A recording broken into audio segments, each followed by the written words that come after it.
하나님 아버지, 오늘도 하나님의 말씀을 전하고 들을 때에 이번 한 달을 표대로 두고 따라가야 될 주의 음성이 들려지고 새겨지게 하시며 우리의 삶 가운데 어떤 순간에라도 이 말씀이 이번 한 달간 우리를 지배하는 하나님의 능력이 되게 하여 주시옵소서. 믿음으로 언금한 손길들 위에 복을 주시고 저들이 하나님을 의지하기로 결심하여 싸우니 그 믿음이 헛되지 아니하도록 응답하시며 함께하시며 위로하시며 격려하여 주시옵소서. 예수님의 이름으로 기도하였습니다.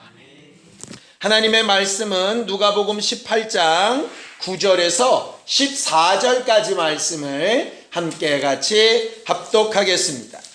누가복음 18장 9절에서 14절까지 말씀을 함께 같이 합독하겠습니다.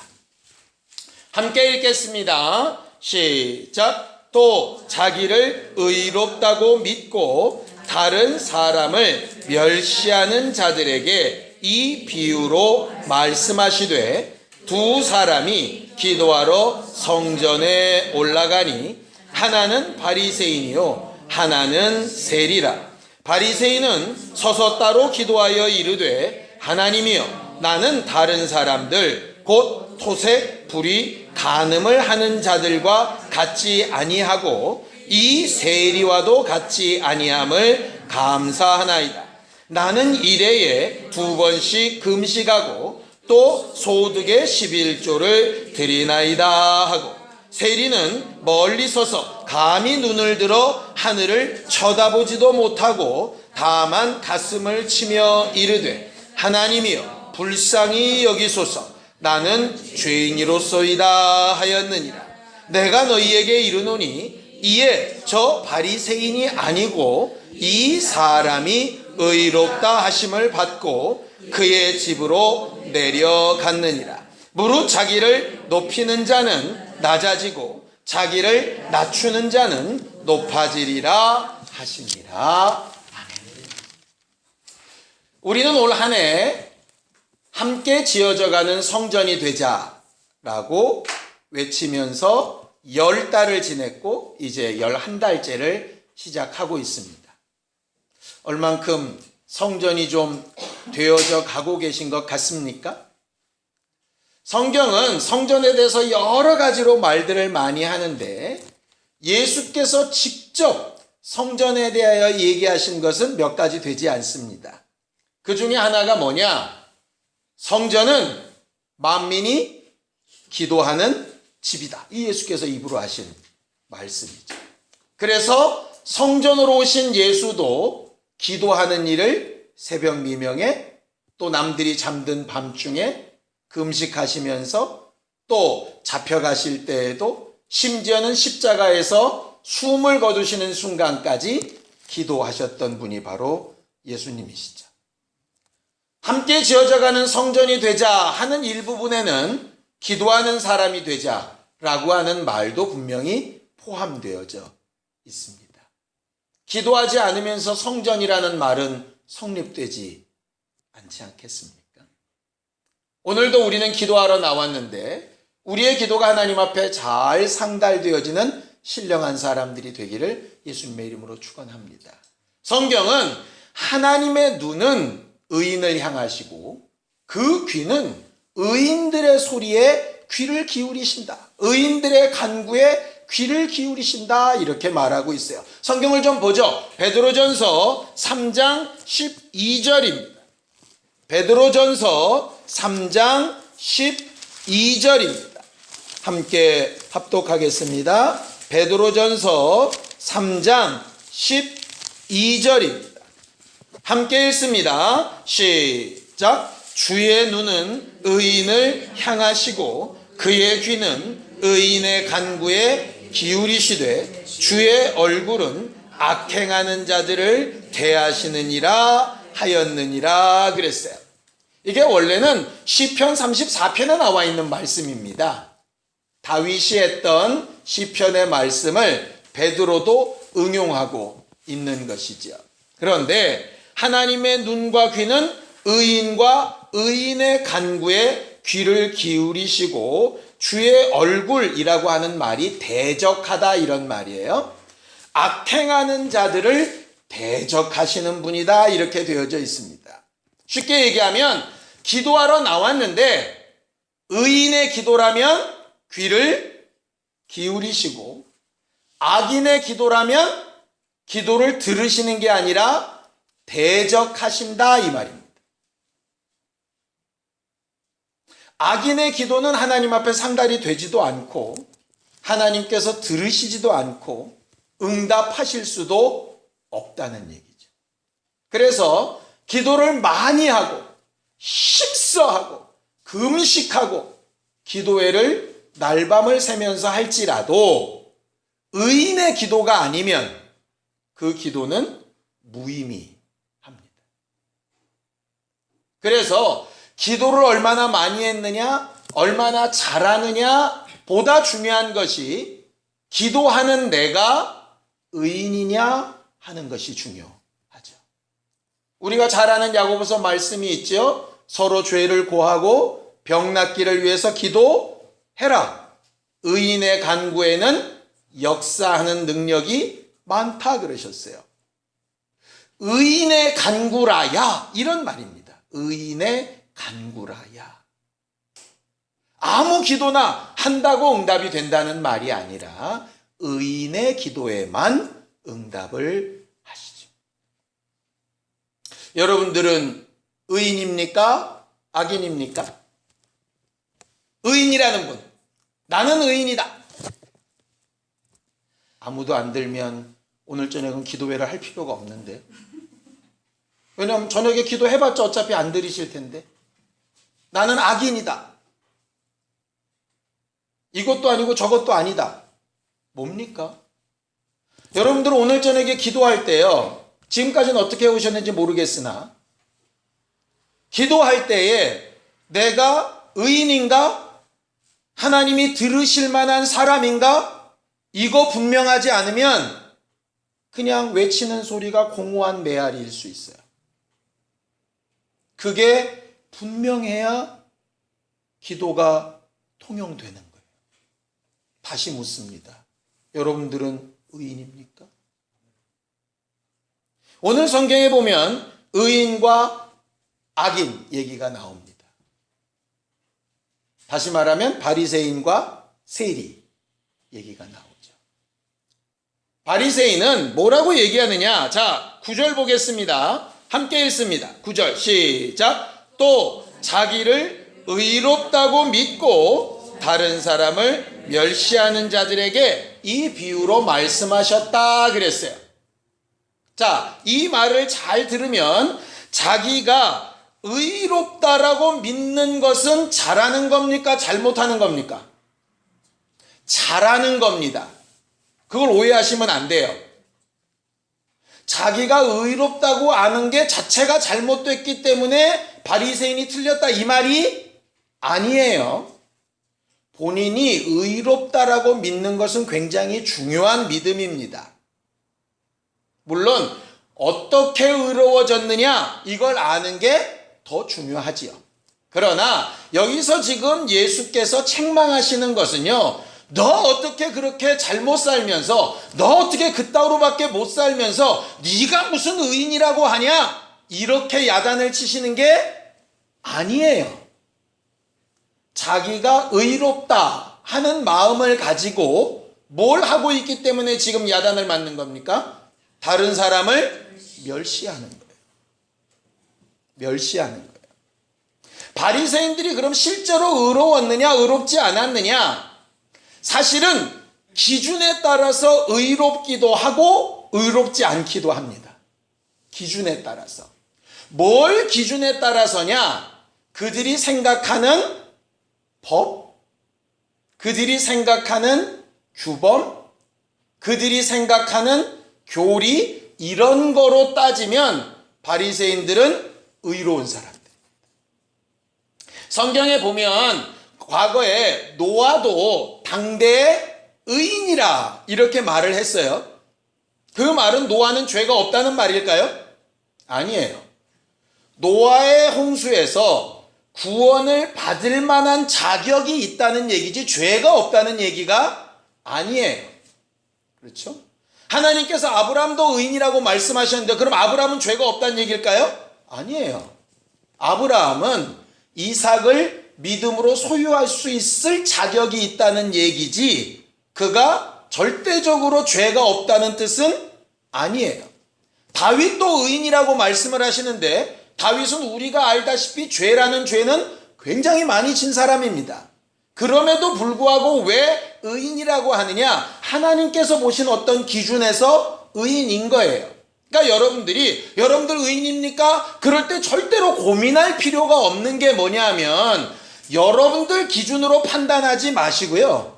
하나님의 기준으로 판단하시면 돼요. 하나님의 기준으로.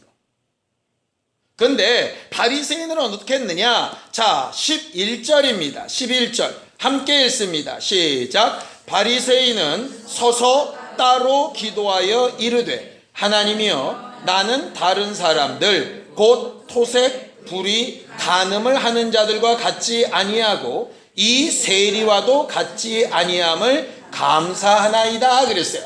여기 보면 이스라엘 사람들의 기본적인 기도의 스타일이 뭐냐면요. 하나님 앞에 서서 손을 들고 얼굴을 하늘을 향하여 이렇게 찬양하듯이 기도를 합니다. 그게 기도하는 기본 패턴이에요. 언제 그렇게 기도하느냐? 성전에서 제사를 잘 드려서 피로써 자기 죄가 다 씻겼다는 걸 선포받은 다음에 이제 그 죄가 해결이 났으니 하나님 앞에 담대히 서서 기도할 힘을 얻게 되는 거예요. 그런데 문제가 뭐냐? 서서 기도하는 건 좋은데요. 여기 따로라고 하는 단어가 굉장히 독특한 단어예요. 따로. 서서 따로 기도했다. 이게 무슨 말 같습니까? 서서 따로 기도했다. 그 따로라는 단어를 찾아보니까요. 높은 자리, 잘 보이는 곳 이런 뜻이에요.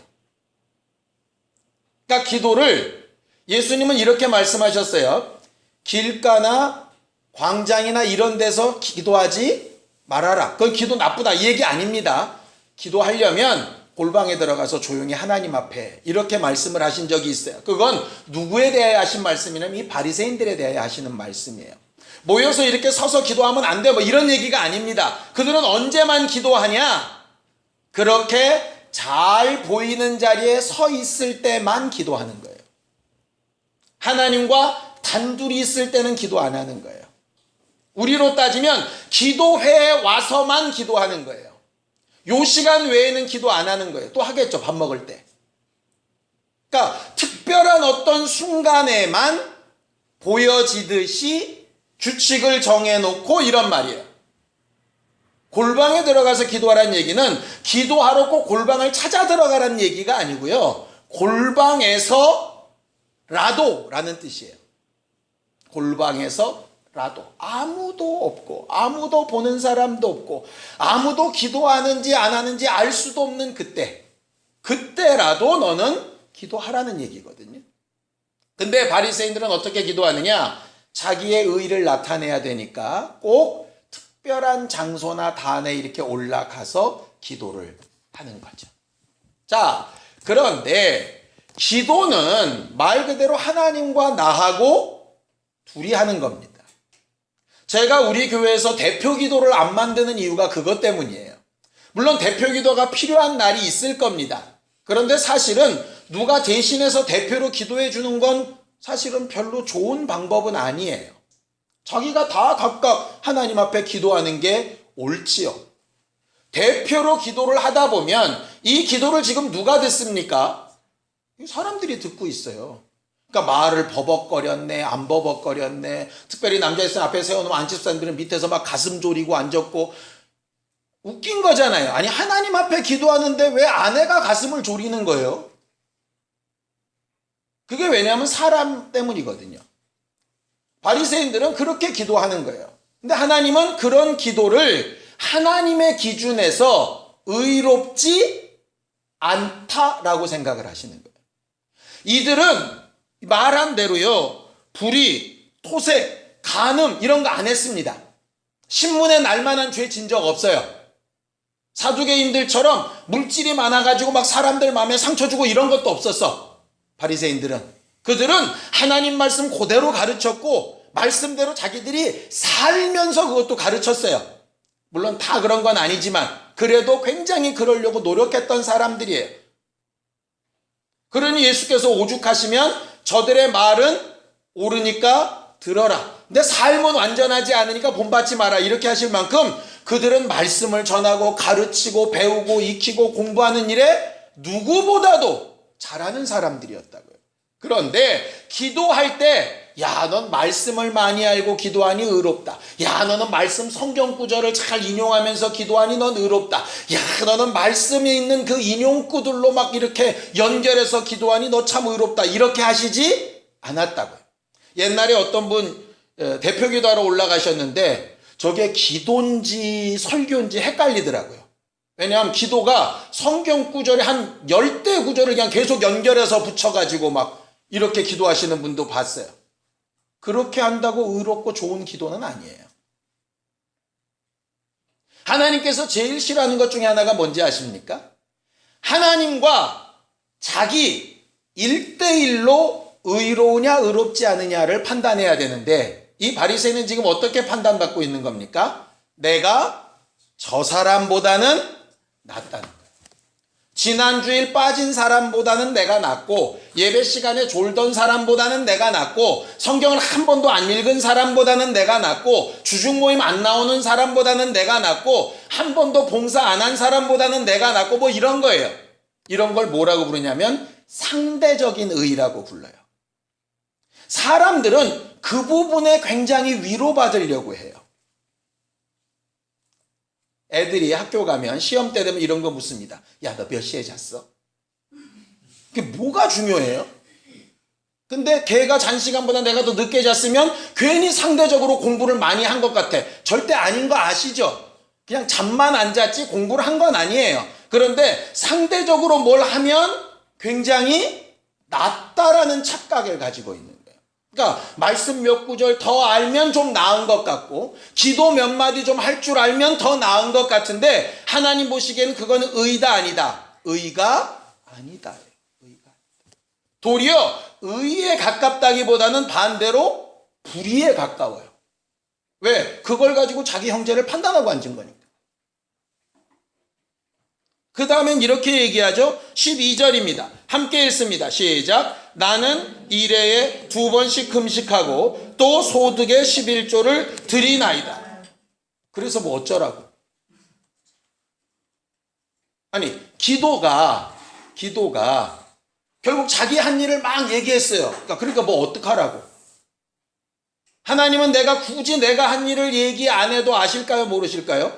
아셔요. 그런데 뭐 하려고 얘기하는 거예요 지금 그 얘기를? 기도는 2가지 종류거든요. 하나님이 하신 이런 일을 찬양합니다 하는 기도든지 나를 하나님 앞에 이런 사람이 되도록 나를 좀 도와주세요 하든지 둘 중에 하나인데 이건 어느 쪽에도 속하지가 않아요. 하나님의 하신 일을 찬양도 아니고 난 이렇게 부족하니 날 도와주세요도 아니에요. 뭐예요? 난 이렇게 잘났습니다예요. 그건 기도가 아니라니까요.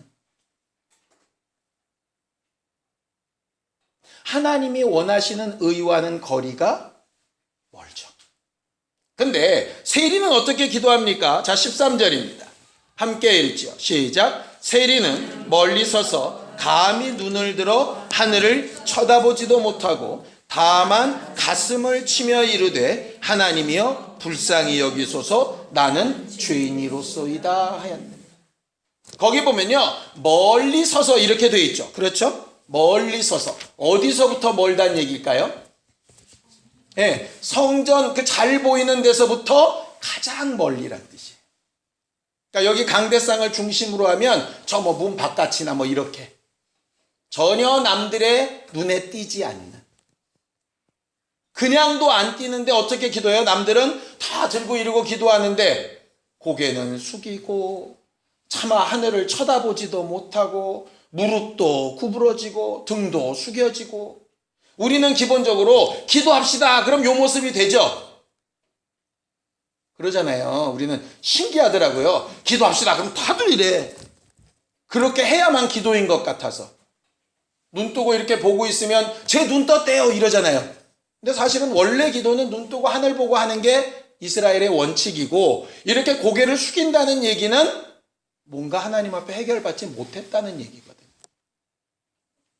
근데 이 사람의 기도는 뭐냐? 나는 죄인이고 당신의 긍휼이 없이는 살 수 없습니다.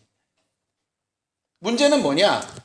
하나님이 의로 여기신 게 뭐냐면 바로 그 고백이라는 거예요. 왜 그럴까? 로마서에 이렇게 되어 있죠. 의인은 없나니 하나도 없다. 상대적인 의인은 존재해요. 예? 상대적인 의인은. 예를 들어 어떤 집사님보다는 어떤 집사님이 말씀을 더 잘 알 수 있고요. 어떤 집사님보다는 어떤 집사님이 더 열심히 신앙생활을 할 수 있고요. 어떤 집사님보다는 어떤 집사님이 더 기도를 많이 할 수 있어요. 상대적으로 그건 가능하거든요. 그런데 하나님 입장에서 볼 때는 조금 더 많이 아는 거나 모르는 거예요. 그걸 안다고 얘기 안 하신다고. 쉬지 말고 기도하지 않고 있기는 다 마찬가지예요. 옛날에 웃기는 사람들이 썼던 말이 있습니다. 175cm나 195cm나 2m 안 되기는 마찬가지예요. 하나님의 기준에서 보면 좀 더 낫고 못하고 상관없이 다 죄인이에요. 다 죄인이에요. 그래서 뭘 했노라, 뭘 알았노라, 뭘 지금까지 해왔노라 백날 얘기해봐야 그건 하나님 앞에 의인으로서의 아무런 자격이 사실상 안 되는 거예요. 근데 우리는 그런 실수를 굉장히 많이 범하죠. 특별히 목사가 많이 범하죠. 뭔가 된 것처럼 착각해서 저 집사 저러면 안 되는데, 쟤 저러면 안 돼. 맨날 뭐 안 된다는 얘기를 자꾸 하게 되더라고 나도. 근데 내 자신을 보면서 세리처럼 이렇게 기도는 잘 안 되는 거예요. 그러니 기도가 잘 응답이 안 될 수밖에 없죠. 왜냐? 의인의 간구를 들으신다고 하셨는데. 그럼 어떻게 의인 되나? 성경은 너무 간단하게 얘기하죠. 자, 로마서 3장 23절 24절입니다. 로마서 3장 23절 24절입니다. 함께 읽겠습니다. 로마서 3장 23절 24절입니다. 함께 읽겠습니다. 로마서 3장 23절 24절 시작. 모든 사람이 죄를 범하였음에 하나님의 영광에 이르지 못하던 그리스도 예수 안에 있는 속량으로 말미암아 하나님의 은혜로 값없이 의롭다 하심을 얻은 자 되었느니라. 모든 사람이 죄를 범하였음에 바리새인처럼 뭔가 규칙대로 잘 사는 사람이나 세리와 같이 세상의 법으로 봐도 나쁜 놈이라고 소리를 들을 만큼 사는 사람이나 모든 사람이 다 죄인이라 하나님의 영광에는 이를 길이 없다. 하나님의 의라고 하는 기준에 맞을 사람은 이 세상에 아무도 없다. 과거에 내가 수많은 이적을 체험하고 많은 역사를 했다고 해도 하나님의 의에 이를 사람은 아무도 없다. 그게 성경의 가르침이에요. 그러니까 너 한 거 자랑하지 말고, 네 체험도 자랑하지 말고, 넌 이렇게 했는데 당신은 왜 못해? 제발 그러지 말고, 오직 뭐가 필요하냐? 예수 그리스도로 말미암아 속량하신 은혜만 필요한 거예요. 근데 문제는 뭐냐? 그 은혜를 받고 얻는 방법이 뭐냐? 아까 세리처럼 기도하는 것 외에는 방법이 없는 거예요. 나는 죄인입니다. 나를 긍휼히 여겨주세요. 이 고백이 너무너무 쉬운 것 같지만 사실은 쉽지 않아요. 자존심 내려놔야 되거든요. 입으로는 따라할 수 있어요. 나는 죄인입니다. 나를 긍휼히 여겨주세요. 근데 마음속에는 그래도 내가 남보다는 나, 이게 있어요. 그거를 깨트려 부시는 게 쉽지 않아요. 결국 너무 잔인하게 자기 자신이 어떠한 존재인가를 확실하게 깨닫고 하나님 앞에 고백하는 것 이외에는 방법이 없어요. 그래서 어떤 경우에는 하나님께서 우리가 감당하기 참 어려울 만한 여러 가지 일들로 몰아가실 때가 있죠. 우리를 저주하신다는 얘기가 아닙니다. 그 시점이 돼야 적어도 입 밖으로 나오는 기도에 응답이 되는데, 그게 안 되고 뭔가 되었다, 한번 해보지 뭐, 남들이 그렇게 해서 응답을 받았다니까 한번 해볼까? 살아계시면 좀 도와줘 보쇼, 이걸 갖고는 의인의 간구로 응답이 될 길이 없기 때문에 세리처럼 몰아가시는 일이 있다. 근데 제일 답답한 것은 뭐냐면, 그렇게 몰아가셨음에도 불구하고 자기를 인정 안 하는 거예요. 그래도 뭔가 나는 남보다 낫다라고 생각하는 거예요. 그래서 11월 한 달 동안 적어도 우리는 남과 비교해서, 우리 교회는 어떤 교회보다, 내가 이렇게 온 것은 낫던 누구보다, 자꾸 이제 이런 식으로 우리도 생각을 쉽게 하게 되는데, 제발 그거를 좀 의도적으로 좀 버리고 상대적으로 좀 나은 걸 가지고 스스로 만족하지 말고 오직 하나님 앞에서 내가 어떤 죄인인가만 좀 생각하자. 그러면 회개가 제대로 될 것 같아요. 내가 이렇게 속상한 이유는 누구 때문이야? 이런 거 안 될 것 같아요. 그때 그 문제 때문에 내가 지금 이렇게 된 거야. 이런 거 안 될 것 같아요. 상대적인 거잖아요, 그거는요. 근데 자꾸 그 뒤로 숨고 싶은 마음이 들거든요. 그거 누가 갖다 주겠어요? 결국은 원수가 하는 일이잖아요. 그래서 상대적으로 누구랑 비교해서 이런 거 말고 정말 나는 하나님 앞에 영광에 이른 자인가 아닌가, 답이 너무 쉽게 나와요.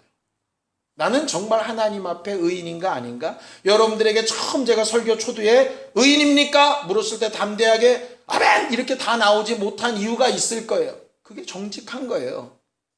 그 정직함을 그냥 아유 찝찝해로 끝나지 말고 대놓고 고백해야 된다니까.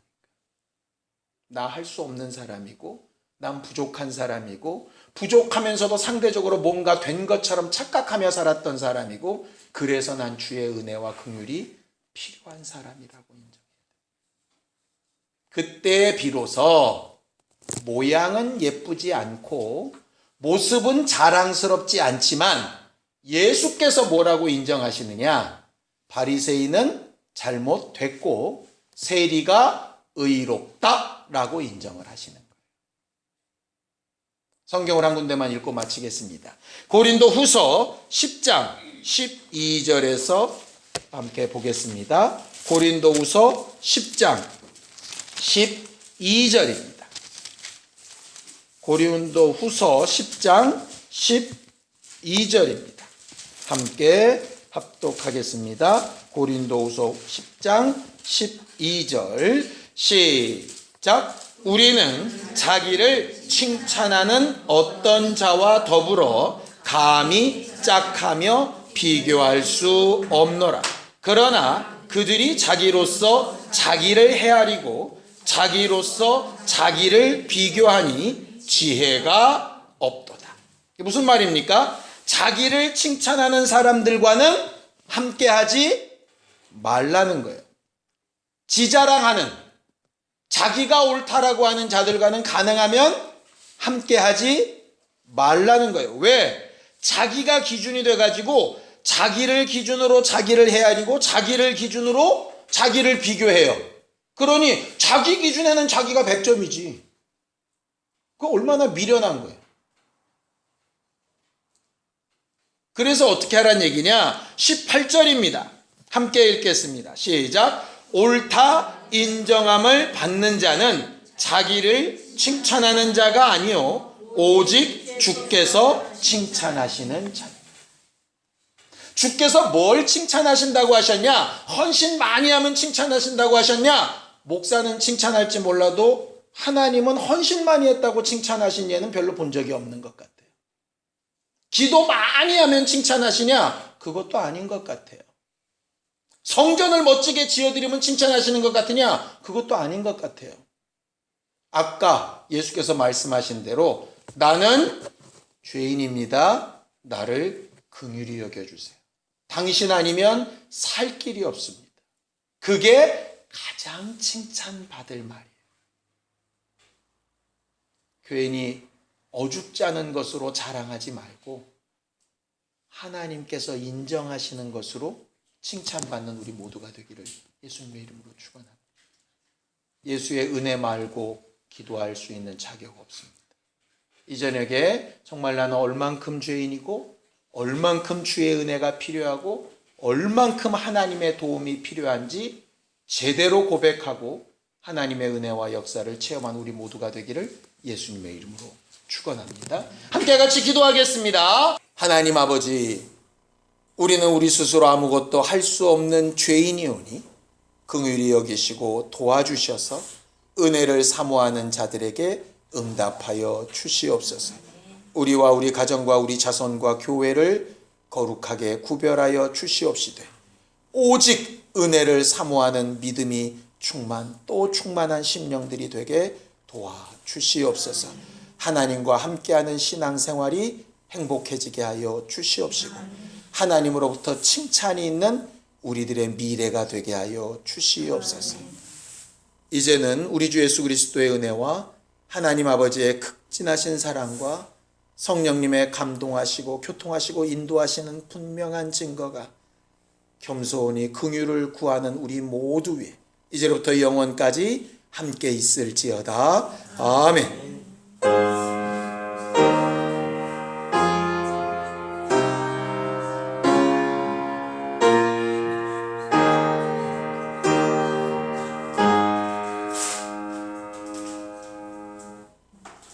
우리 기도 들으신 하나님 앞에 감사를 끝내겠습니다. 수고하셨습니다. 감사합니다.